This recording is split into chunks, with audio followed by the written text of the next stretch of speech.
Howdy, I'm Noah, and this is my demonstration of the Meissner Effect. If you can see our materials here, we've got the little tonsils of moving things, our petri dish here. That black circle you're seeing is the superconductor itself. It's yttrium barium copper oxide, commonly known as YBCO to people who know superconductors. That little silver tiny disc on top of it is a neodymium magnet, which we will be using for its magnetic properties. Now, the Meissner effect is a property of a superconductor to, when it reaches its superconductive state, or critical temperature, to repel magnetic fields, become diamagnetic, magnetize 180 degrees to the direction of an incoming magnetic field. It will repel, once it reaches this state, it will repel the neodymium magnet because it is producing a field. Now, in order to reach that state, it's going to need to be cooled to a very low temperature of 92 Kelvin, or around negative 180 degrees Celsius. Now, in order to do that, we have this very scary container of liquid nitrogen with some very scary warnings.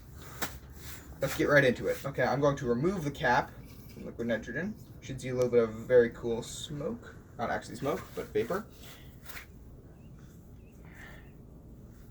Alright, tricky part, always getting these little ladles here out of their containers.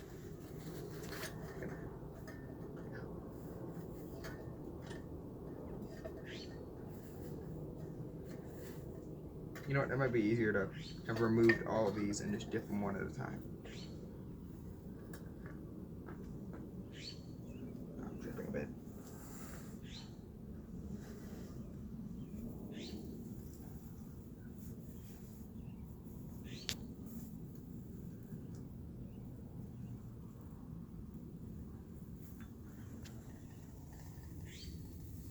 Alright, you're seeing it start to boil there. I pour the last of it in. Very cool smoke, I thought. Oh, looks like it's evaporating already. Gonna have to do a quick re-dip here.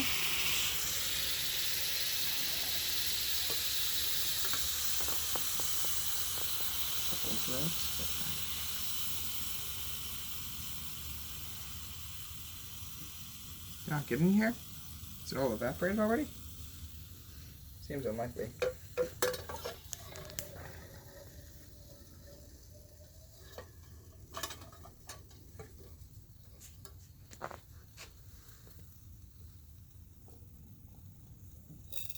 we extend these? Why isn't it, we lost all of it? That seems unlikely. I don't know, do you have to go all the way down? I feel like I'm going all the way down. Definitely haven't lost all of it. Go all the way down till it bottoms out. There you go. I'll try it.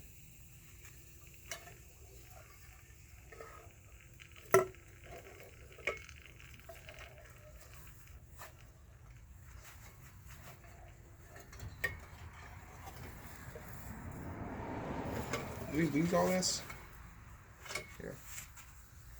Maybe if I, Your ladles out and try to pour it directly? Sure. Here. You're still recording, right? Yeah. There's still drops in there.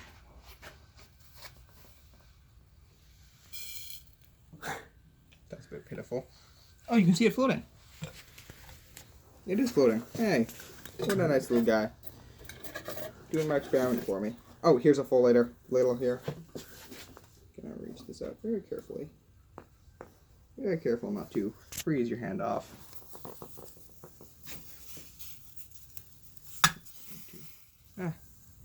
In the reboil here.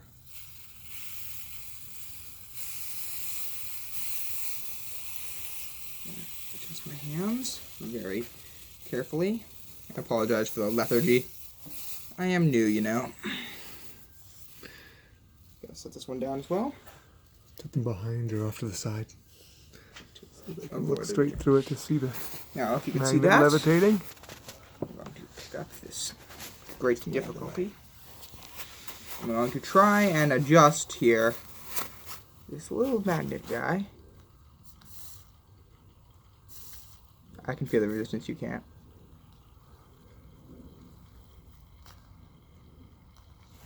You'll notice that I can probably spin him if I had, very strong little guy. Looks like he does not want to do that. Ooh.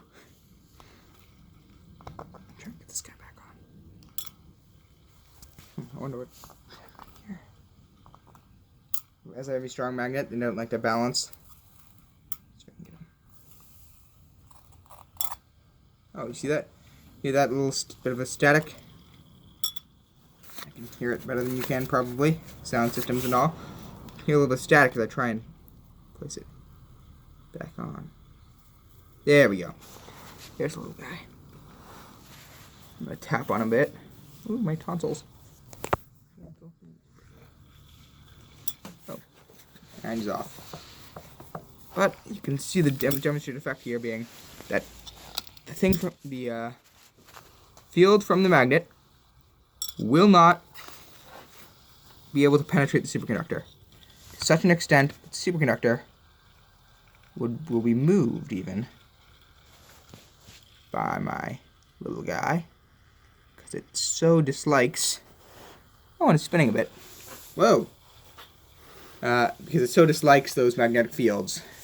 What did magnetic fields do to it? You'd have to ask it. Huh, great joke. Now I'm going to try and spin it a bit without knocking it off.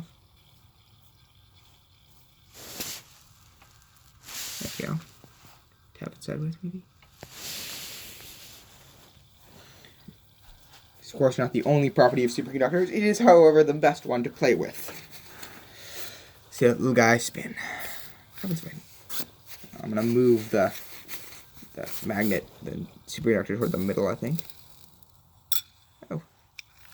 Whoa. Slippery. I think that's due to our sloped ground here. Could be wrong, though. Could be just a bit of slippery-sniffiness. Anyway, I would be able to apply some weight to it, but I don't think it's stable enough to have that weight be applied to it. When I apply the weight, it tends to just move. Sometimes along with the superconductor, which is very neat. Kind of bounces. In fact, if you could zoom it, go out a little bit, I don't want to hit your phone. Try and bounce it off here. Oh, perfect place on top. I want to see if I can. Play air hockey with these, and it would be very unstable, scary, and very fun because it would be very high above the table. I would miss. Like a lot. Anyway, that is my demonstration of the Meissner Effect. Thank you for watching me play with all the best toys. And that's a wrap.